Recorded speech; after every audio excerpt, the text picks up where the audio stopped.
Hello दोस्तों, स्वागत है आपका मेरे YouTube channel Neetu Sharma study point में। आज हम व्यंजन संधि को आरंभ करेंगे।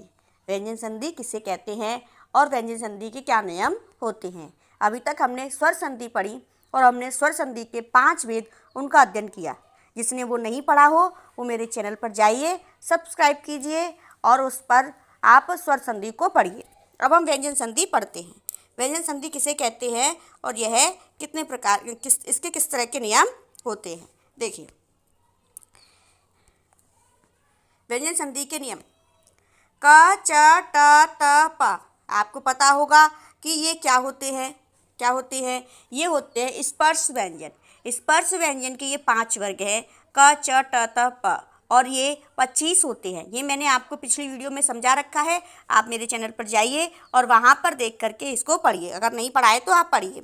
तो ये आपके स्पर्श व्यंजन के जो 5 वर्ग हैं, इनके बाद कोई भी स्वर आ जाए, क्या आ जाए, कोई भी स्वर आ जाता है, कोई भी स्वर आए और किसी भी वर्ग का, ये हमारा क च ट त प का जो वर्ग है, इसका कोई भी तीसरा या चौथा वर्ण आए, तीसरा चौथा, आप देखिए, कोई भी तीसरा या चौथा वर्ण आए, चौथा और तीसरा वर्ण आपका, जैसे कि तीसरा हो गया क ख ग, का वर्ग का ग और घ तीसरा और चौथा हो गया, चा वर्ग का ज और झ तीसरा और चौथा हो गया। देखिए, टा वर्ग का ट ट ठ ड, डा और ढा तीसरा चौथा हो गया।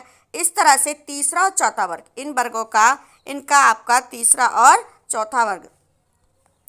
या यरलव क्या होते हैं, ये होते हैं आपके अंतस्थ व्यंजन। यरलव अंतस्थ व्यंजन आ जाए, अंतस्थ व्यंजन आ जाए तो पहला वर्ण अपने वर्ग के तीसरे वर्ण में बदल जाता है। पहला वर्ग अपने वर्ण के तीसरे वर्ग में बदल जाता है।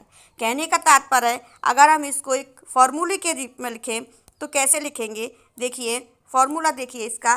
तो सबसे पहले क्या हमारा स्पर्श व्यंजन, ठीक है, स्पर्श व्यंजन आएगा, धन क्या आएगा, किसी भी वर्ग का हमारा क्या आ जाता है, इनका इसके बाद कोई भी स्वर आ जाए, कोई भी स्वर आ जाए, या फिर इसका स्पर्श व्यंजन के किसी भी वर्ग का तीसरा या चौथा वर्ण आ जाए। जैसे तीसरा और चौथा हमारा ग और घा आ जाएगा, इसका हमारा चा वर्ग का हमारा क्या आ जाएगा, जा और झा आ जाएगा। डा वर्ग का हमारा क्या आ जाएगा, टा वर्ग का डा और ढा आ जाएगा।